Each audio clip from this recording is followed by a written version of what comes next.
quero falar sobre um assunto muito importante, baseado nesse Salmo 126, que é um salmo tão curto, tão breve, de 6 versículos, mas de uma profundidade, de uma riqueza histórica e espiritual tão grande para nós. Então diz assim o Salmo 126: quando o Senhor restaurou a sorte de Sião, ficamos como quem sonha. Então a nossa boca se encheu de riso e a nossa língua de júbilo. Então entre as nações se dizia: grandes coisas o Senhor tem feito por eles. Com efeito, grandes coisas fez o Senhor por nós. Por isso estamos alegres. Restaura, Senhor, a nossa sorte, como as torrentes do Neguebe. Os que com lágrimas semeiam, com júbilo ceifarão. Quem sai andando e chorando enquanto semeia, voltará com júbilo, trazendo os seus feixes. Palavra de Deus ao nosso coração. Eu sempre gosto de trazer o contexto do texto que eu prego, porque isso é muito importante para a nossa compreensão. Quando você vai meditar num texto sagrado, numa mensagem da palavra de Deus, é muito importante que você compreenda o porquê que aquele texto foi escrito, em que ocasião aquilo foi escrito, por que o Espírito Santo inspirou aquele autor sagrado a escrever aquela escritura, e como que isso se aplica na minha vida hoje. Isso é fundamental para que você entenda o que Deus está querendo comunicar para você. Este salmo, por exemplo, ele foi escrito com um propósito. Aliás, toda a Bíblia foi escrita com um propósito. Todos os livros da Bíblia, cada passagem da Bíblia, cada versículo da Bíblia foi escrito com um propósito. Ainda que você não entenda, que você não compreenda, tem um propósito ali em tudo que está escrito na palavra do Senhor. E esse salmo, ele foi escrito com um propósito de reavivar aqueles judeus que haviam voltado do cativeiro babilônico. Foi escrito com o propósito de restaurar a fé, de restaurar a esperança, de restaurar o ânimo daqueles judeus que haviam voltado do cativeiro babilônico, cativeiro que durou 70 anos. Eles tinham voltado para a sua terra, eles tinham voltado para Jerusalém, eles tinham voltado para a sua terra natal, após 70 anos de cativeiro. E eles puderam testemunhar, nesse retorno do cativeiro, algumas restaurações, como por exemplo, primeiro, a restauração do templo. A primeira coisa que eles fizeram, quando retornaram, a primeira leva de judeus que retornaram da Babilônia, foi a reconstrução do templo. Reconstrução que foi executada sob a liderança de um cara chamado Zorobabel.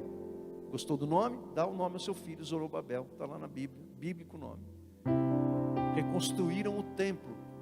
Depois, mais tarde, Esdras, ele trouxe a palavra de Deus e produziu e operou ali um grande avivamento espiritual no meio do povo judeu. Depois veio Neemias comandar a reconstrução dos muros da cidade depois de alguns anos, porque a cidade, os babilônicos, décadas antes haviam destruído totalmente a cidade, o local do culto, o templo, inclusive o templo que nós falamos aqui, né, que eu falei, o templo de Salomão, não aquele que está aqui em São Paulo, mas aquele que estava lá em Jerusalém, o templo de Salomão, que Davi fez uma grande oferta. Os babilônicos destruíram aquele templo, destruíram os muros da cidade, destruíram a cidade por completo, mataram homens, mulheres, crianças. A cidade foi completamente destruída. E quando os judeus voltaram, eles foram aos poucos reconstruindo a cidade, reconstruindo a esperança, reconstruindo a capital da nação. Mas acontece, irmãos, que alguma coisa aconteceu que nós não sabemos o que é, que eles durante essa restauração, eles enfrentaram algum obstáculo, algum problema. Por isso que o versículo chave desse salmo é o versículo 4, que o salmista diz: restaura a nossa sorte, restaura a nossa situação, restaura o nosso destino. Não sabemos o que estava acontecendo, que problema era esse. A gente tem algumas pistas, mas a gente não tem certeza. Quando, por exemplo, eles foram reconstruir o templo, alguns inimigos dos judeus se opuseram àquela reconstrução. Os próprios judeus ficaram desanimados. A reconstrução do templo ficou paralisada por 16 anos. Você sabia disso? Por isso que Deus levantou os profetas Ageu e Zacarias. Está aí na sua Bíblia, no Antigo Testamento, os livros proféticos, profetas menores, Ageu e Zacarias. Deus levanta esses profetas para conclamar o povo, chamar o povo novamente ao comprometimento da reconstrução do templo. Pode ter sido isso, não sabemos. Ou quando Neemias, ele foi reconstruir os muros da cidade, você conhece a história, como os samaritanos, Tobias, Sambalate, se opuseram à reconstrução, ameaçaram Neemias, armaram ciladas para ele. Pode ser também, não sabemos, não importa. O fato é que durante aquela reconstrução, alguma coisa aconteceu que trouxe abatimento, desânimo, desencorajamento. Parece que a gente está falando do nosso tempo, né? Parece que a gente está falando dos nossos dias, em que há 2 anos atrás muita coisa boa começou a acontecer no nosso país, e uma luz de esperança surgiu, e a gente caminhando, tocando a nossa vida, e de repente uma pandemia nos bateu a porta. E com a pandemia veio o medo, com a pandemia veio a confusão. Muita gente, inclusive até hoje, está sofrendo de muito transtorno mental por conta disso. Muita gente com medo, muita gente com transtorno de ansiedade, muita gente entrando em parafuso. E as maiores perdas, sem dúvida alguma, são as vidas. Muita gente perdeu pessoas queridas. Perda do poder de renda, do poder econômico, perda de todos os tipos nós estamos enfrentando. É verdade que alguns estão prosperando na pandemia, alguns estão avançando na pandemia, isso é milagre de Deus, mas muitos outros estão sofrendo. E quem sabe você esteja entre aqueles que estão sofrendo, que estão pensando no porquê tudo isso está acontecendo. Então, quando olhamos para o Salmo 126, a gente se identifica com ele, embora as histórias e os contextos sejam diferentes. Quantas pessoas hoje, nesse momento, e quem sabe você que está aqui nessa manhã, você que está me ouvindo na tua casa, a tua oração hoje, a tua oração nesses últimos dias tem sido: Senhor, restaura a minha sorte, Senhor, restaura a minha vida, Senhor, restaura a minha situação, Senhor, restaura os meus sonhos, Senhor, restaura a minha esperança, Senhor, restaura a minha vida, restaura a minha família, restaura a minha saúde mental, a minha saúde emocional, restaura a minha paz, restaura os meus sonhos. Quem sabe esta tem sido a tua oração. Certa vez uma irmã, ela me procurou em aconselhamento, isso há muitos anos atrás, e ela disse: pastor, me explique por que estou enfrentando todos esses problemas na minha vida. Ela estava enfrentando algumas dificuldades, algumas crises, e ela queria saber o porquê. E ela disse assim para mim: como que é possível isso? Porque eu fui batizada, eu desci as águas. E eu disse para ela: mas quem disse que o fato de você ter se convertido a Jesus e ter se batizado, isso vai imunizar você das crises, dos problemas, das aflições da vida. E ela me disse assim: mas eu aprendi assim na igreja que eu fui batizada. Eu falei: então, lá na igreja que você foi batizada, te ensinaram errado. Porque até Jesus disse: no mundo vocês terão aflições. Só que Jesus, ele não para aí, ele continua dizendo, e ele diz: mas tenham bom ânimo, porque eu venci o mundo.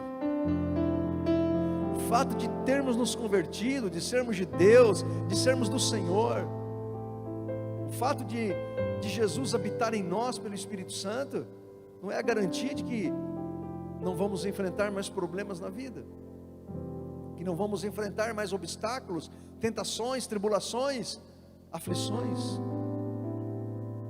A nossa vida é assim, ela é feita de altos e baixos.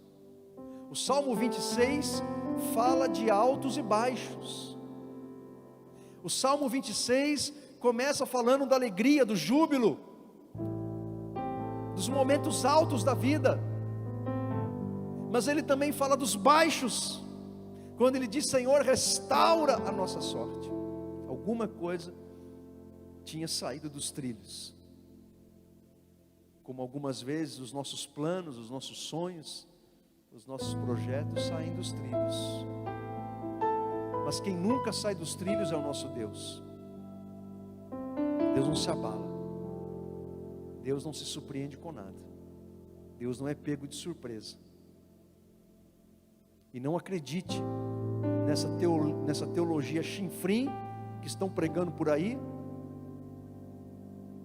esses pregadorzinhos de P minúsculo, que estão ensinando que Deus não tem o controle.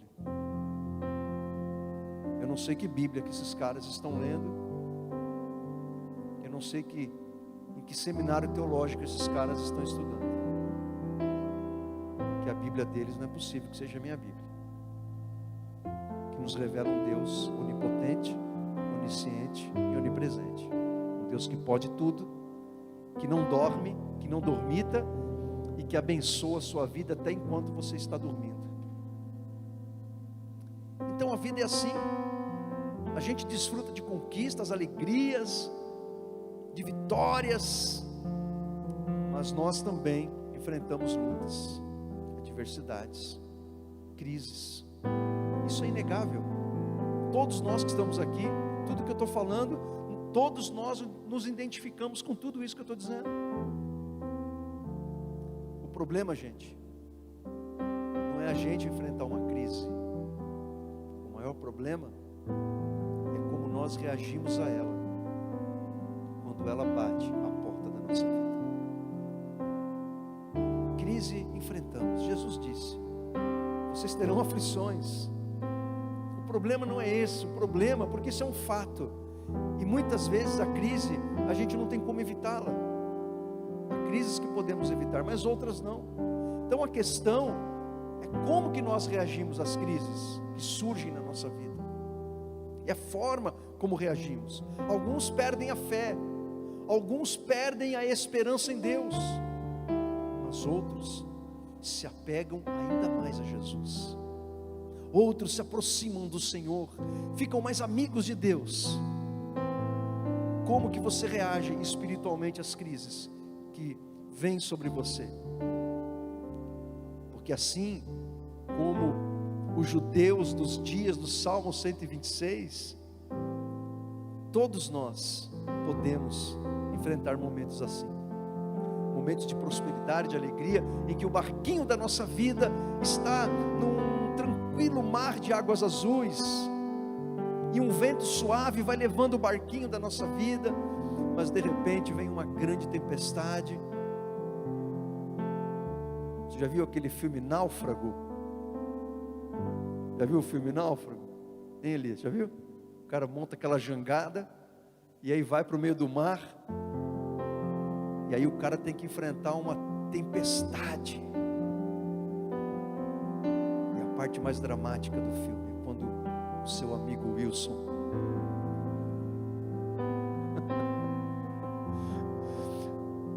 some no meio do mar. Gente, às vezes a gente enfrenta mares turbulentos assim na vida, e quem sabe nesse exato momento você está que nem aquele cara, né? O funcionário da FedEx dentro daquela jangada, enfrentando uma grande tempestade e sentindo-se sozinho e solitário, sem ninguém para te ajudar. Nesses momentos, uma gama de sentimentos toma conta do nosso coração: o medo, a insegurança, a ansiedade, a depressão, a frustração, e aí a raiva, a irritação, as incertezas, às vezes a vergonha. Esses sentimentos invadem a nossa alma. Muitas vezes, não é porque nós desviamos da fé, é porque somos gente, porque somos ser humano. Às vezes nós crentes queremos ser tão espirituais que nós negamos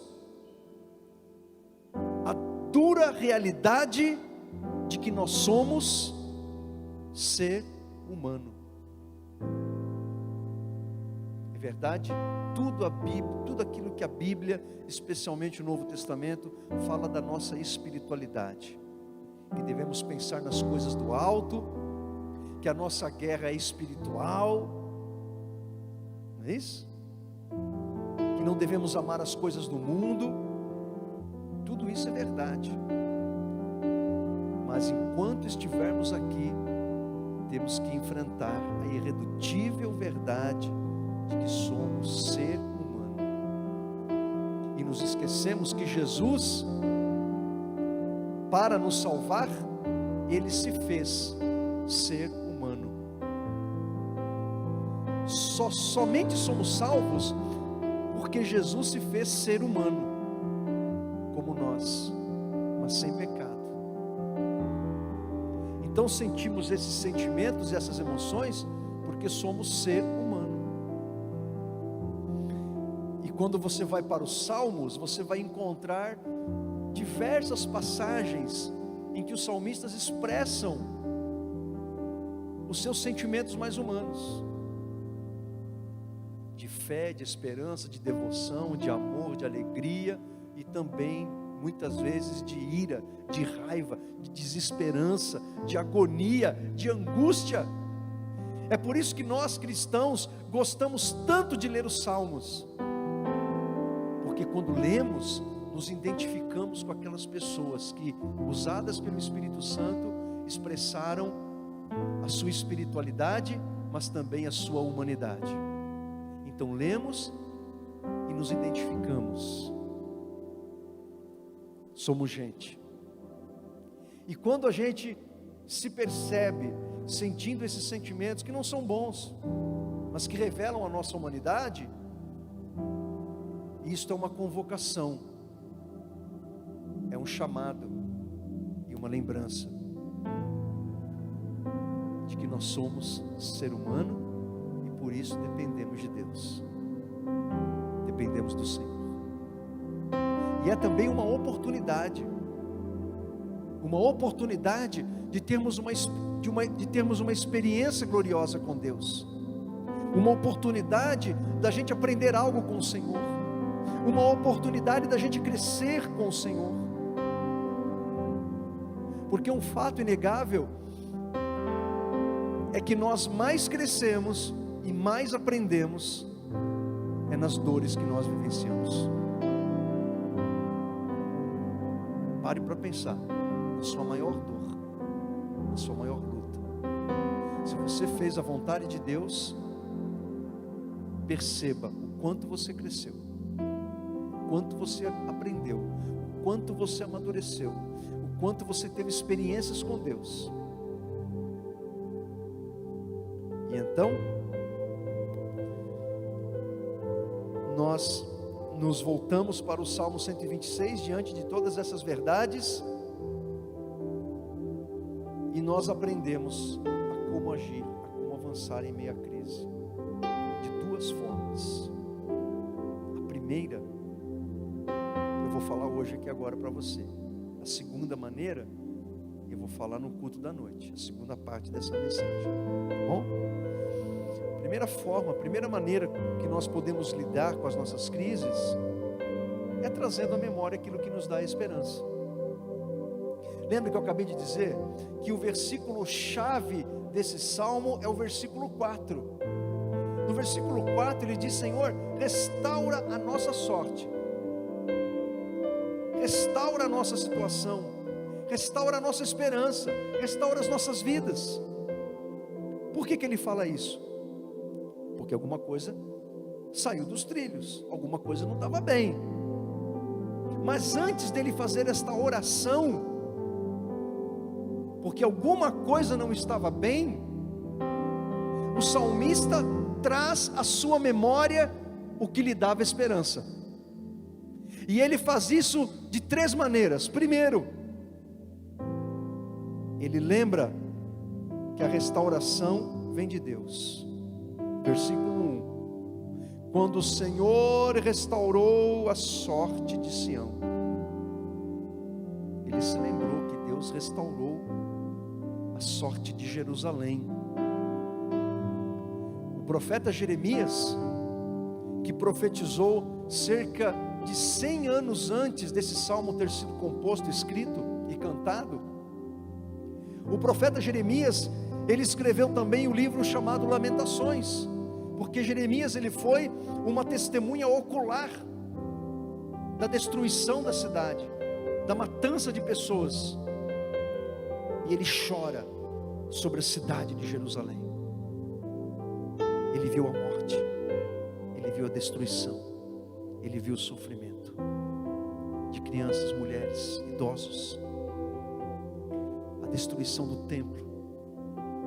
E em meio à dor, Jeremias escreveu: trarei à lembrança, à memória, o que me pode dar esperança.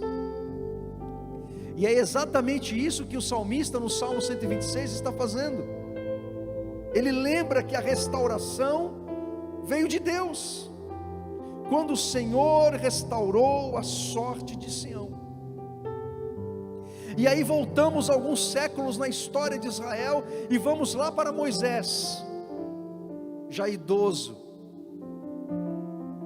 com quase 120 anos de idade, após 40 anos de caminhada no deserto, dando voltas no deserto por causa da desobediência de Israel.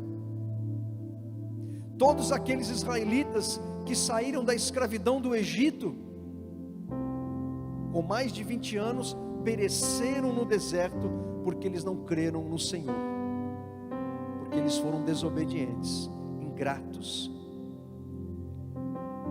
Mas os jovens e os que nasceram no deserto, agora uma nova geração de israelitas, depois de 40 anos da libertação do Egito, agora uma nova geração, e aquela nova geração está se preparando para tomar posse da terra. Moisés reúne todo o povo, e Moisés então começa a discursar, e a pregar, e trazer a memória daquela nova geração, de como Deus havia libertado os seus pais da escravidão do Egito. Moisés traz a memória do povo de Deus, de como Deus, com o seu amor e o seu poder, havia trazido a libertação, como Deus havia trazido a liberdade, como Deus pelo seu poder havia operado. Era necessário que Moisés fizesse isso, para que o povo não se esquecesse de que a vitória ela vem do Senhor. Amém? Mas Moisés, ele é usado por Deus para fazê-los lembrar diante daquele momento decisivo, porque o que eu estou dizendo está lá no livro de Deuteronômio. Por isso que quando você vai para Deuteronômio, você vê Moisés, ele repetindo todo aquele cerimonialismo da lei, que você encontra lá em Levítico, Números. Por quê?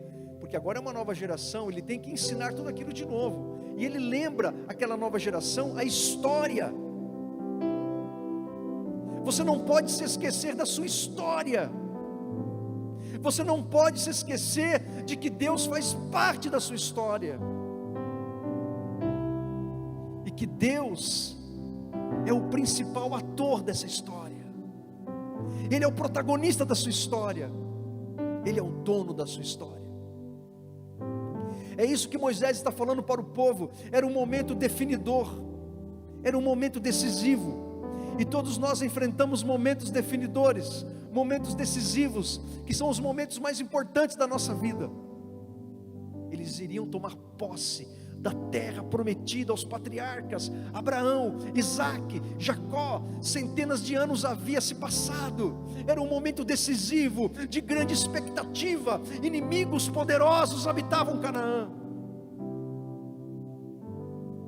Então Moisés relembra a história, trazendo a memória daquela nova geração, para que eles fossem encorajados, animados e sabedores de que o Deus que operou no passado vai operar no presente e no futuro. Mas precisamos recorrer à história e à memória, não somente nas crises. E agora eu abro um parênteses, porque eu estou falando de crise.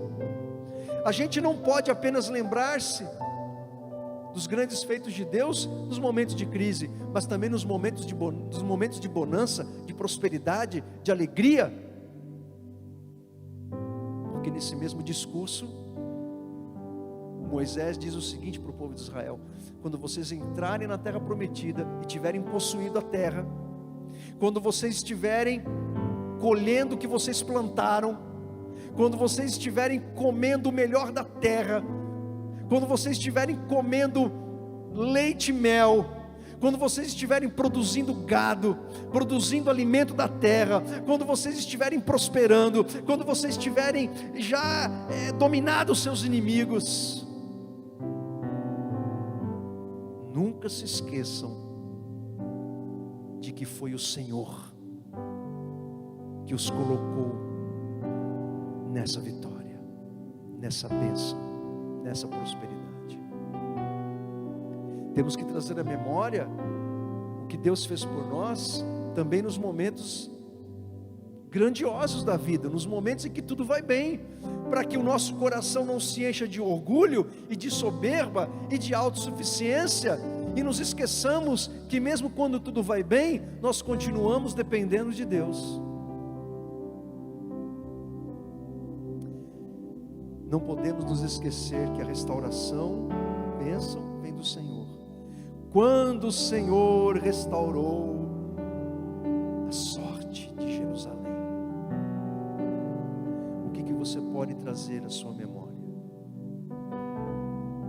do que Deus fez no seu passado, distante ou próximo? Segundo, o salmista lembra dos sentimentos que eles experimentaram, das emoções que brotaram de dentro do coração e da alma, enquanto eles restauravam o templo, ou restauravam os muros, ou restauravam a cidade, ou estavam reconstruindo as suas casas. Ele diz no versículo 1: ficamos como quem sonha. Ficamos como quem sonha. É quando sentimos aquele indescritível sentimento, indescritível porque não tem como a gente descrevê-lo. Não há palavras para descrever esse sentimento que sentimos quando um grande sonho se realiza. Você já sentiu isso? Ficamos como quem sonha. Você vira para a pessoa do lado e diz: me belisca, porque eu acho que eu estou sonhando. Não, você não estava sonhando, era verdade, era realidade, aquilo estava acontecendo. Você já sentiu isso?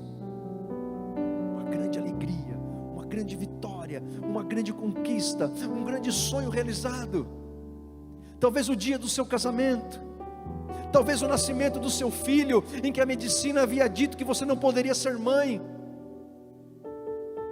talvez o nascimento do seu negócio, do seu projeto, a primeira venda que você fez. Ficamos como quem sonha.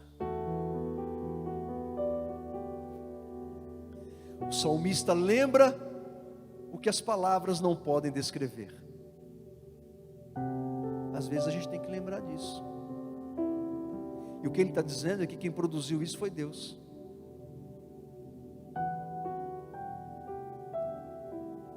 Ele continua dizendo: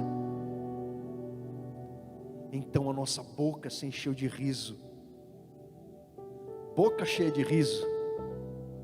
Não importa se tem dente ou não tem. A boca está rindo. O transbordar da alegria. O transbordar de um sentimento bom que você sente quando algo maravilhoso está acontecendo na sua vida. Essa semana eu falei sobre alegria na live que eu estou fazendo toda quinta-feira na minha página do Facebook. Estou falando sobre espiritualidade e saúde emocional. E o início dessa série de lives, que eu não sei quando vai terminar isso, não sei até onde vai.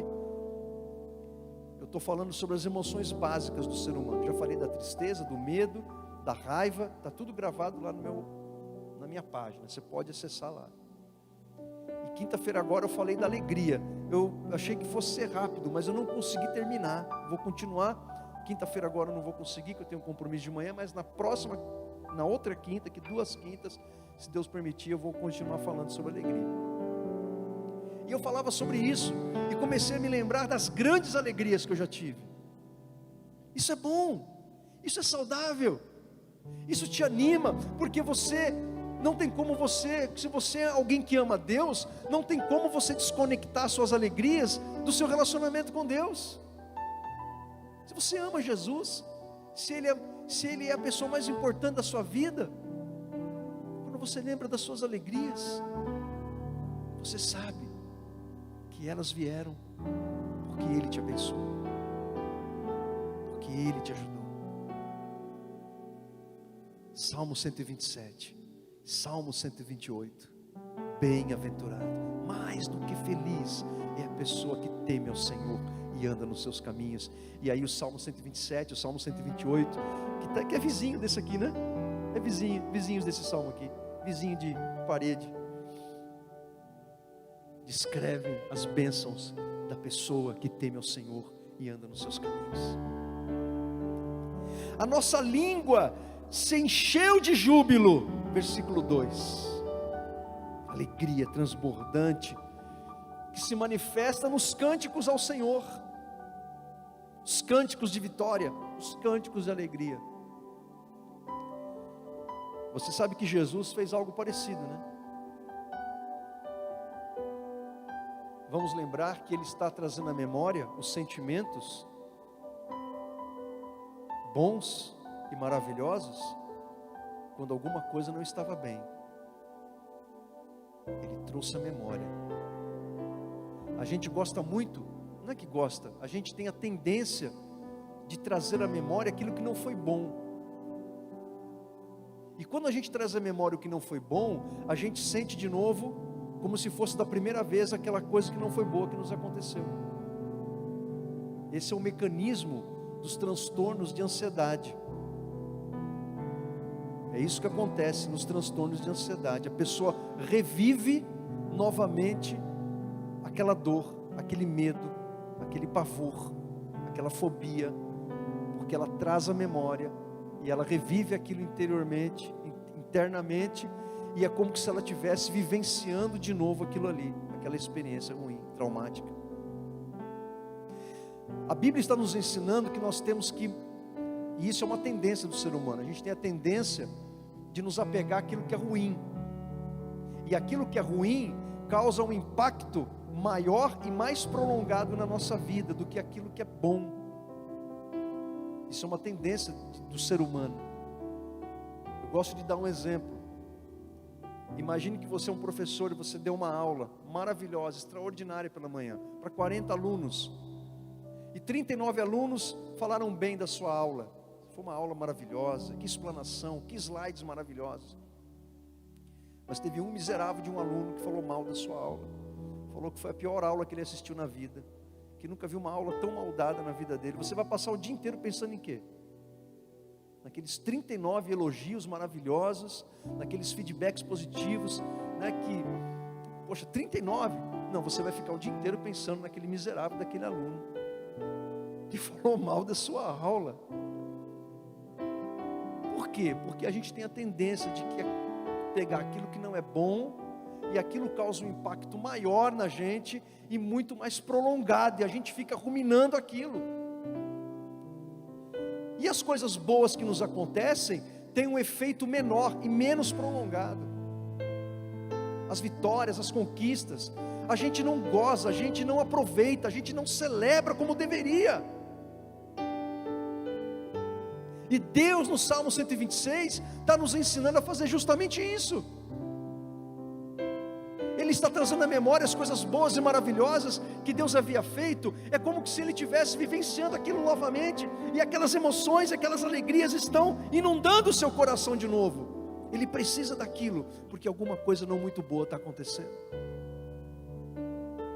E reviver aquelas emoções trará ânimo, coragem, garra, bravura, fé, esperança, porque todas aquelas emoções maravilhosas, indescritíveis, lhe ocorreram, porque Deus era um Deus vivo em sua vida.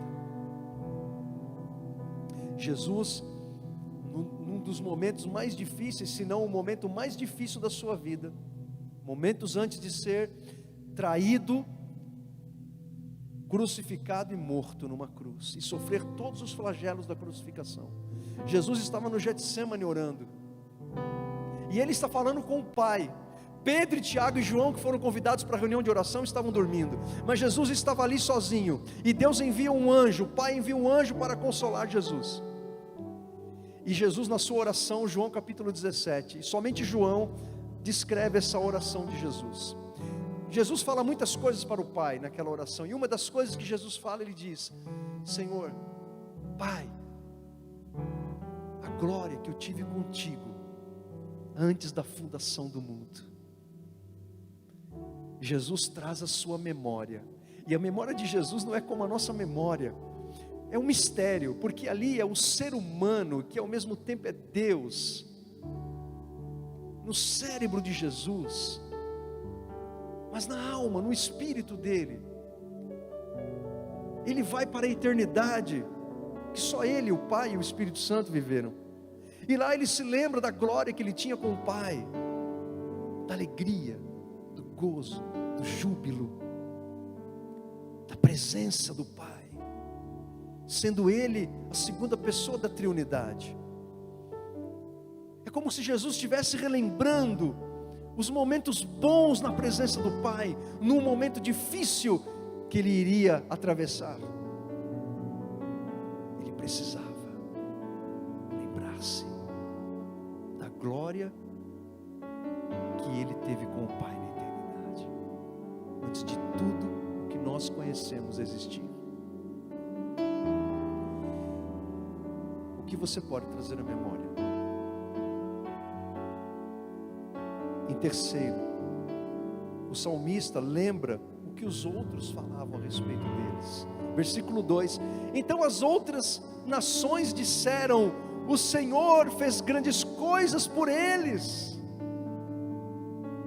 Ele trouxe à memória o que as pessoas falavam e testemunhavam e diziam a respeito da restauração de Jerusalém, da restauração dos judeus, da restauração de Israel. E aqui nós temos que tomar cuidado com o orgulho, porque quando temos uma vitória muito grande, alguns falam bem e até com inveja, outros falam mal com inveja, outros falam bem, e talvez esses sejam poucos, porque se alegram com a gente, com as nossas vitórias. Não importa a motivação dos elogios, o que importa é que a glória é de Deus, porque dele vem a nossa vitória. Às vezes é muito saudável você chegar em casa, pegar uma folha de papel e começar a escrever. Escreve o que Deus fez, como Ele fez, os sentimentos que você teve, como você reagiu. Lembre-se, é isso que o salmista está fazendo. Ele pegou uma folha de papiro, pegou uma pena, tinta e começou a escrever o que Deus tinha feito. E uma alegria tomou conta do seu coração. Ele trouxe a memória quando eles precisavam de restauração. Então ele reconhece no versículo 3, e por isso ele canta: com efeito, grandes coisas fez o Senhor por nós, por isso estamos alegres. Estamos alegres porque o Senhor fez maravilhas por nós. Aí ele vai entrar no versículo 4 e vai dizer: Senhor, restaura a nossa sorte, faz tudo isso de novo, nós precisamos disso de novo, o Senhor é o nosso Deus. Mas sobre isso falarei no culto das 18 horas. Convido você a fechar os teus olhos, abrir o teu coração. Será que a tua oração é esta ao Senhor? Senhor, restaura a minha sorte, restaura a minha vida, restaura, Senhor, a minha saúde, restaura a minha vida, restaura o meu negócio, restaura a minha situação. Ou quem sabe, a oração mais importante: Senhor, restaura o meu relacionamento contigo, restaura a minha vida com o Senhor. Se você está andando distante da presença de Deus, essa é a oração que você tem que fazer nesta manhã. Senhor, restaura o meu relacionamento com o Senhor. Perdoa, Pai, os meus pecados. Ele te perdoará, Ele te restaurará, Ele curará as tuas feridas, porque Ele é Deus, bondoso, poderoso, amoroso, fiel, justo, longânimo. Esse é o nosso Deus. Você que está na tua casa, você que vai ouvir, está ouvindo essa mensagem gravada, eu quero dizer que não é por acaso que você está ouvindo essa mensagem. Deus falou com você, Deus falou com o seu coração. Traga à memória o que pode te dar esperança. Se a tua oração a Deus é: Senhor, restaura a minha sorte, restaura a minha vida, restaura a minha situação, traga à memória os grandes feitos do Senhor na sua vida, traga à memória os sentimentos, as emoções maravilhosas e tremendas que você sentiu nessas vitórias. Traga a memória de como a sua vida serviu de testemunho para as outras pessoas que olhavam para você e diziam: grandes coisas fez o Senhor por ele, grandes coisas fez o Senhor por ela. Era a glória de Deus se manifestando na sua vida. Porque é trazer à memória as coisas boas, as coisas grandes que Deus fez. Isso trará a renovação da esperança, da fé, do ânimo e da coragem, para que você continue caminhando, porque nós precisamos prosseguir, precisamos seguir em frente. Muitos dos nossos queridos irmãos, eu não vou dizer muitos, mas alguns irmãos perderam pessoas queridas, perderam seu marido, perderam seu pai, perderam sua mãe. E prosseguir é muito difícil. É muito difícil. Mas a graça de Deus te ajudará. A graça de Deus estará com você. Ela está com você. Porque você precisa seguir adiante. E é Jesus que toma a tua mão e te fortalece e te ajuda, porque Ele ama você, Ele tem cuidado de você. Fiquemos de pé, vamos orar ao Senhor, vamos orar ao Senhor através desta canção. derrame a sua alma, a sua vida, através desta canção. Como o salmista fez. Os salmos eram canções, eram músicas feitas para Deus. E tudo isso que eu li, falando, lendo, isso era cantado. E o salmista estava fazendo uma oração para Deus, em forma de música. E a gente faz isso sempre, quando a gente canta para Deus.